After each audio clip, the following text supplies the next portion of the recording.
Hi hello namaste welcome back to our channel Sneha Vedika life style. అందరూ ఎలా ఉన్నారు? నేనైతే చాలా బాగున్నాను. చాలా రోజుల తర్వాత అయితే మీ ముందుకి ఇలా వచ్చేసాను అనమాట. సో ఈరోజు స్పెషల్ ఏంటంటే భీమన అమావాస్య పూజ వీడియో మీతో షేర్ చేసుకోబోతున్నాను. సో ఈరోజు స్పెషల్గా అయితే మనం శివపార్వతులను అయితే పూజిస్తామన్నమాట. శివపార్వతులకి ప్రత్యేకంగా పూజలు చేసుకుంటాం ఈరోజు. అండ్ ఎలా చేసుకోవాలో అనేది నాకు తెలిసినట్టుగా నేనైతే మీతో షేర్ చేసుకుంటాను. వాటి కోసం అయితే ముందుగా ఒక చిన్న ప్లేట్ తీసేసుకొని అందులో రైస్ వేసేసి 2 దీపపు కుందులను అయితే రెడీ చేసుకోవాలి. ఆ రెండింటినే మనం శివపార్వతుల్లాగా భావించి అందులో ఒకదానికైతే పసుపు కొమ్ము కట్టాలన్నమాట. సో అందులో నెయ్యి వేసి దీపాన్ని అయితే రెడీ చేసుకోవాలి. ముందుగా అయితే పూజకు అంతా రెడీ చేసేసుకున్నాను. నెయ్యి వేసేసి అంతా రెడీ చేసుకున్నాను. అలాగే గణపతిని అయితే అక్కడే పెట్టుకోవాలన్నమాట. నేనైతే సైడ్లో పెట్టుకున్నాను.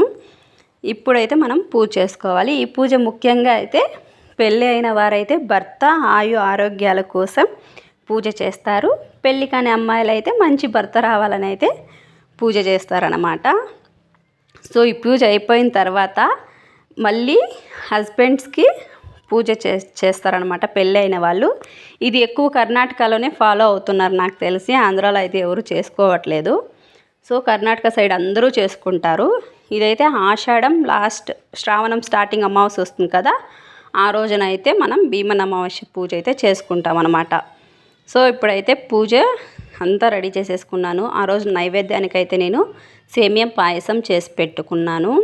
సో ముందుగా అయితే దీపాలని వెలిగించుకోవాలి. దీపం కూడా డైరెక్ట్ మ్యాచ్ బాక్స్తో అయితే వెలిగించట్లేదు. ముందు అలానే వెలిగించేదాన్ని. కొన్ని వీడియోస్ చూసినప్పటి నుంచి అండ్ కొన్ని పూజలు చేపించినప్పుడు కూడా మన దగ్గర మ్యాచెస్తో వెలిగించారనమాట. ఒక కడ్డీ తీసుకొని నేనైతే వెలిగించుకుంటాను. లేదంటే ఏక హారతి అంటారు కదా, దాంతో అయితే వెలిగించవచ్చు అనమాట. సో నేనైతే గంధ కడ్డీని తీసేసుకొని ఒక కడ్డీని దీపం వెలిగించేసి దాన్ని అయితే పక్కకు పెట్టేసుకుంటాను అనమాట. సో అలా ముందుగా దీపాలని వెలిగించేసుకొని పూజ అయితే కంప్లీట్ చేసుకుంటున్నాను. ఎంతమందికి మీలో ఈ పూజల గురించి తెలుసో, ఎంతమంది చేసుకున్నారో కూడా కింద కమెంట్ చేయండి. ముఖ్యంగా శివపార్వతుల గురించి అయితే పూజ ఉంటుంది. దేవుడు ఆశీస్సులు, శివయ్య ఆజ్ఞ లేనిది చీమైన గుట్టదంటారు కదా. సో అందుకే పతి దేవుళ్ళు ఆరోగ్యాలతో ఉంటే మనం కూడా హ్యాపీగా ఉంటుంది, ఫ్యామిలీ అంతా మంచిగా ఉంటారు. అందుకోసం వాళ్ళ గురించి అయితే ముక్కొని ఈ పూజను అయితే ప్రత్యేకించి వాళ్ళ కోసమే ఈ పూజ చేస్తారనమాట ఆడవాళ్ళందరూ కూడా.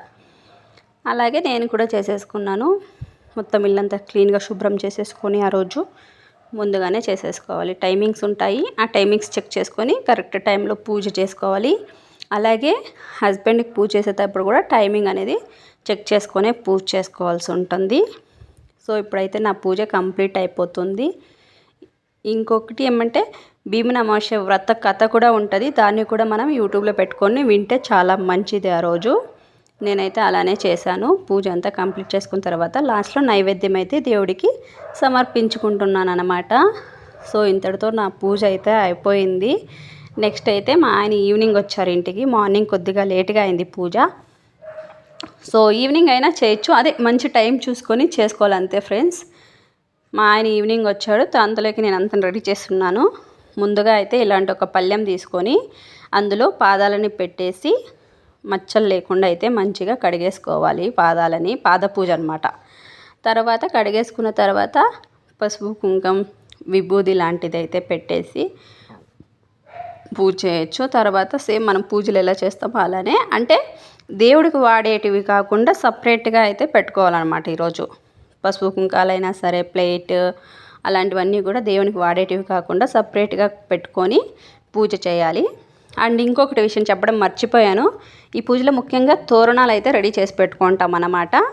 వాటికి 9 దారాలు తీసుకొని 9 ముడులు వేసేసి ఒక పువ్వు పెట్టి తోరం రెడీ చేసి దేవుడి దగ్గర పెట్టి మార్నింగే పూజ చేసేస్తున్నాను.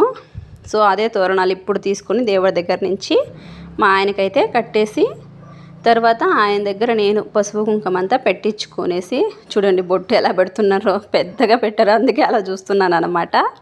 పసుపు కుంకుమ అంతా పెట్టించుకొని పూలు కూడా వాళ్ళ దగ్గరే పెట్టించుకోవాలి. తర్వాత అయితే మళ్ళీ 2 తోరణాలు రెడీ చేసుకుంటాం కదా, అది ఒకరికొకరు కట్టుకోవాలన్నమాట. దేవుడు ఆశీస్సులన్నీ ఉన్నాయన్నమాట. ఎందుకంటే దేవుడి దగ్గర పెట్టి పూజ చేస్తున్నాను.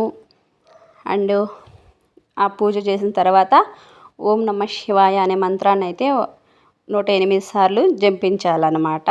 నేనైతే అలానే చేశాను. ఇంకా వేరే మంత్రం ఉంటుంది, అవంత కష్టం కాబట్టి మనకు వచ్చిందే చేసుకుంటే ఈజీగా ఉంటుంది అనేసి నేనైతే ఓం నమ శివాయ అనే మంత్రాన్ని అయితే 108 టైమ్స్ పూజ చేసుకున్నాను అనమాట.